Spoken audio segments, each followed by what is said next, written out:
السلام عليكم ورحمة الله وبركاته أصحاب تقييمها بدن لي ميل كستو دنيا كجوجتا waxaa ku salaamantii salaanta islaamka assalaamu calaykum waxaan idin rajaynayaa dhammaan saan u caafimaad qabayna idin kula dhamaanaado caafimaad qabtaan oo aad u faraxsan tihiin marka inta laga yimaado horta shalay toole asxaabta qiimaha badan leh muuqaalka ka soo hadal baan islahaa laakiin nasiib xumo kama soo hadin waxa uu ahaa Axmed Bifi oo hooyadii dabca social media shalay toole aad ay u qabsatay wax kasta baraha bulshada haystana inta aan social media ku jirno halka fadhino in aan ka soo hadalaa waxay nagu tahay waajib xataa waajib nagu ma waa shaqadayda iska oran karnaa haddaba asxaabta qiimaha badan maanta waxyaabo badan inaan idin raftiimiya rabaa horta marka koobaad muuqaalku idin ka lumin mawduucan meesha saan title-ka iyo midka aad soo arkaysaa maanta sheegan ka hadlay waxa weeye Axmed Bifi walaashi oo horta hadashay waan idin tusay hayga degdegina laakiin waxyaalo badan oo isweydiin mudan leh ayaan idin ka yar horeysiinayaa oo aan aniga shakhsi ahaan isweydiiyay qalbiyan isku weydiiyay dabcan Axmed Bifi waa sheekh weyn hadda mala waxa la ilaa in Axmed Mubaarak Axmed Khayr adiga Maxamed Wahaaki maxabiike Wahaaki Maxamed Mubaarak loo jiray adigu waa ilma adigu sheekhuna adigu sheekhu kaga kaalay hadda in diintu faafiya dabcan shayga aan la yaabay waxay tahay ninka dhan ee sheekha ay diinta faafinayo hada dhaliil igama aha sidee ayuu uga warheli waayay hooyadii buulka ay ku jirto soo kale eriyo isticmaalay arkay aan xaj ka soo dhamaysto aan waxa soo dhamaysto sideebuu damiirkiisu u siinayaa in aan waxa soo dhamaysto ama aan xaj ka soo dhamaysto isagoo hooyadii ooyaysa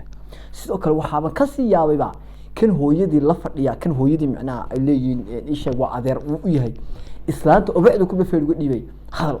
feer guru dhisaya khasab ku dhig guru dhisnoo dhis waxa islaanta yar wad qarqaraysaa gabigeeda dhab way qarqaraysaaba Axmed marka Axmed laga yimaadaba hooyada sharafta badan leh aniga shakhsi hortiina caayto ma arko marka hadalkeedu waxyaalo badan oo fiirta xataa qaabka u hadlayso sababtoo ah ereyada ay adeegsanayso iyo wax ku hadlaysa isma laha waxay leedahay in anaga waan samir badanahay hooyo say la ka hadlayso haddana waxa la Soomaali weyn soo caawiya Soomaali weyn oo dhan ay soo caawiyo garabkayga soo istaaga hadda Axmed Khayrna way dhashay ama in Axmed Bifi sicida soo taqaano sheekhi fanaanka hore hadda sheekh noqday way dhashay haddana isoo caawiyo leeday ya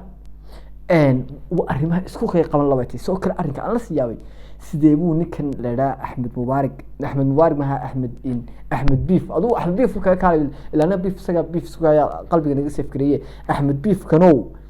hooyada hadii aad xajka tagtay hadii aad meel kala tagtiba sidee ayaad ugu warhayn weydaa cuntada ay cunayso nolosha ay ku nooshahay ii sheeg waxa la soo dirso hooyada hadda habeen aan la hadlin habeen labaadka aan la hadlin habeen saddexaadka la hadlin habeen afraadka waa waajib inaad la hadashaa week hadii aad hooyada aad wada jarto iyadoo adduunka joogta dabcan iyadoo hadii aan wax adag aan jirin dabcan waxa weeye waa iska wada caasba tahay qofan hooyadii waxay ku seexatay waxay ku soo toostay ii sheeg waxa laabteeda ku jira waxay la soo kulantay in caqabadaha la soo kulmay aan waraysan sidee xaj u tii karaayo isaga anigu shaqo arrinkaas waa arrin garwaay soo kale mid kale waa arkay mar ay tan ka hadliso mar ay tan ka hadlisa hadal ku noqon mayso waxa uu ku leeyahay qofkan macna adeerka u ah waa akbar munaafiq ba soo hadlayay waa iska filmaan caadi waa filmaanta caadiga ee magaranaysa ii sheeg khaaynka filmada caadiga ah oo kala ba kullaha waxaan soo diro way cunaya kullaha istaanta si xun u jirdilaya kullaha wuu caayaya kullaha wuu ku xamaalanaya kullaha caruurtiisu ma shaqayso kullaha iyada u shaqaysa waxyaalo waxa uu ka hadlayay ibnu aadanimadaba ka baxsaba ma sidaas markaa hooyada ma sidaas ku ogeedo xajka aad ku qabatay markaa adigoo hooyada og in ay nolol noocaas ku nooshay ay adiga xajka tagtay horta waxyaalaha badan isku qabwaay kam tahay adigu waxa ahaatee si in khayr ku jira Ilaahay og iyo xaqiiqdu waxa ay tahay horta waxa ka cusub muuqaalka la garayso share garayso channelka ma muuqaalka share garayso channelka subscribe saarto wax badan baad insha Allah ka faa'iido doonto soo kala Ramadaan ta barnaamij cusub bilaabina Ramadaan markay baxdana waxaan channelka u furana ayaan bilaabinaaba asxaabta qiimaha badan leh balaan idin daawadsiya inan yar oo sheegatay inay Axmed walaala yihiin oo soo niqaabatay adiga qofka haddii uu niqaabto dabcan laguma kalsoonaan karo asxaabta qiimaha badan le bal imika isla daawanaa bal inantani waxay ku hadasho bal ila eega inanta tiri axmed khayr baan walaalanay axmed biif walaashiisa waxaan soomaaliyeyntu cadeynayaa wix laga sheegayo walaalkeeya inay been tahay maxaa beena ma walaasha hooyadaana aragnay haddii aad walaalahayn waa ila iskale waa beenaleyba waa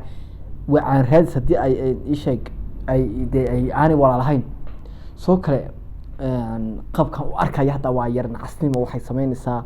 oo afkay soo xirtay macnaha waa lagu shaqaysanaya waa laga caqli badan yahay adiga qofkan oo maatiid waxa kan waxaan dambi ahayn uma jiriyo doqonnimo waxa doqonnimo qofka geysan maqashay afkiiba soo xirtay saa arkaysa halkan waa idin soo dhigi doonaa waxna axmed biifna walaalaan lahay leenahay markaas wax ku shaqaysanaya haddii ay been tahay waaye kan isheeg wax ka duubaya qofkan wax ka duubaya ayaa ku shaqaysanaya laakiin iyada markasta waa doqonnimo axmed biif sheekhiina been ka sheegto oo been bay sheegtay marka labaadna waxba ka soo geli maayaan marka saddexaad ila lacag siin maayo waxa lacag siin maayo marka afraad sheeg afkiiba dumarteeda wax ka faa'iidi mayso adiga sina aanimo ka faa'iidi mayso magac ka faa'iidi mayso been ka faa'iidaysaa unda adigu waa lagu shaqaysan waa qof lagu xamaashay haddii ay runta hadaba u kaalay haddii ay run tahay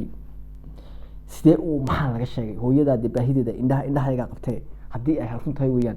hooyada iyadoo baahan baa arkaynee macnaha say wax been u noqon karaan hooyadaa been inankiina kama sheegin waxay tiri aniga buulkaasa ku jiraa noloshaasa ku noolay iyadoo la garaacaya xataa arkayna ubacda looga dhiidhiibayo feer waaweyne oo sheeg mid aan isku dhexyaacine mid si kale garaacayan arkayno oo sidii kan isha dadkii sheegayay kii sheeg kii reer Mareykan iyo meel kii reer Mareykan lahaa sheeg qofkaas jannada meel kuma laha oo arkayni ka daranta akbar munaafiqnimada ka sii weyn mid kamarmeena meesha joogaba alla adduunka maxaa naartu dadka naarta loogu soo naarta loogu talagalay adduunkaas ku arkaysaaba wajigooda ka garanta qofka naarta loogu talagalay mid aan isla naarta toos loogu talagalay waxba ku dadari guri noo dhisde caadi u hadal islaanta codka sare u qaad islaanta haddii aad adiga nasteex ka tahay oo islaanta ceebayn ay ka ahayn labadan horta iyo qof iyagu gaarka adiga isdhibaateeyay nagada adiga social media soo gelinaya haddii ay daacad ka ahaan lahayd intaad muuqaalka u duubto ayaad luuqa ugu ridi leed ninka xadka jooga laakiin waxaan waa kaa shaqa un adiga bal asxaabta qiimaha badan la ku soconayna tan hooyadeedana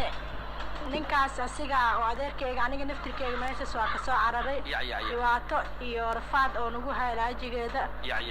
marka waxa oo nagu sameeyey inta laguma soo koobi karo walaalkaygana qalad oo leeyahay ma lahan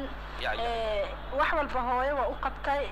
waxaas u qabanin ma laha adeer fiican oo wanaagsan ma aha aniga xataa guriga waa ka soo cararay dhibaatadaas laajigeeda u dulqaado baa ku haayo meesha iyo rafaad iyo xin iyo balaayo